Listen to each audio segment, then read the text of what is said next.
இயேசு செய்த 4ஆம் அற்புதம் சீமோன் பேதுருவினுடைய மாமியினுடைய ஜுரத்தை குணமாக்கியது. Praise be to God. கர்த்தருக்கு ஸ்தோத்திரம். இயேசு கிறிஸ்து கப்பர்நகூமில் உள்ள ஜெபாலயத்திலிருந்து தம்முடைய சீஷர்களான யாக்கோபு யோவானோடும் கூட சேர்ந்து புறப்பட்டு சீமோன் பேதுரு அந்திரேயா அவர்களுடைய வீட்டிற்குள் பிரவேசித்தார். அங்கே சீமோன் பேதுருவினுடைய மாமி ஜுரமாய் கிடந்தார்கள். அவள் ஜுரமாய் இருக்கிறாள் என்று இயேசுவுக்கு அறிவிக்கப்பட்ட போது இயேசு கிட்ட சென்று அவளுடைய கையை பிடித்து அவளை தூக்கிவிட்டார். உடனே அந்த மாமியினுடைய ஜுரம் அவளை விட்டு நீங்கியது. அவள் எழுந்து இயேசுவுக்கும் அவருடைய சீஷர்களுக்கும் பணிவிடை செய்தாள் என்று நாம் வாசிக்கிறோம்ல. எனக்கு நடராஜ முதலியார் அவர்கள் பாடிய பாட்டு தான் ஞாபகம் வருது.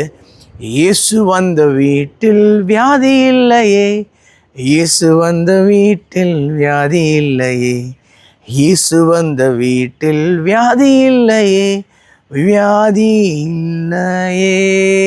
ஆமாம்ல, இயேசு வந்த வீட்டிற்குள் வியாதி இல்லை.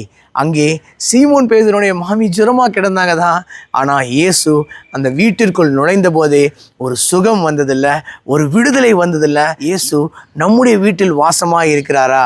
அன்றைக்கு சகையோனுடைய வீட்டுக்கு இயேசு வந்தபோது அந்த வீட்டுக்கு ரட்சிப்பு வந்தது என்று நாம் லூக்கா 19:10 வாசிக்கிறோம்ல. இயேசு நம்முடைய வீட்டில் தங்கி தாபரிக்கும் போது நம்முடைய வீடும் அன்றைக்கு ஓபேத்-ஏதோமின் வீடு ஆசீர்வதிக்கப்பட்டது போல ஆசீர்வதிக்கப்படும்.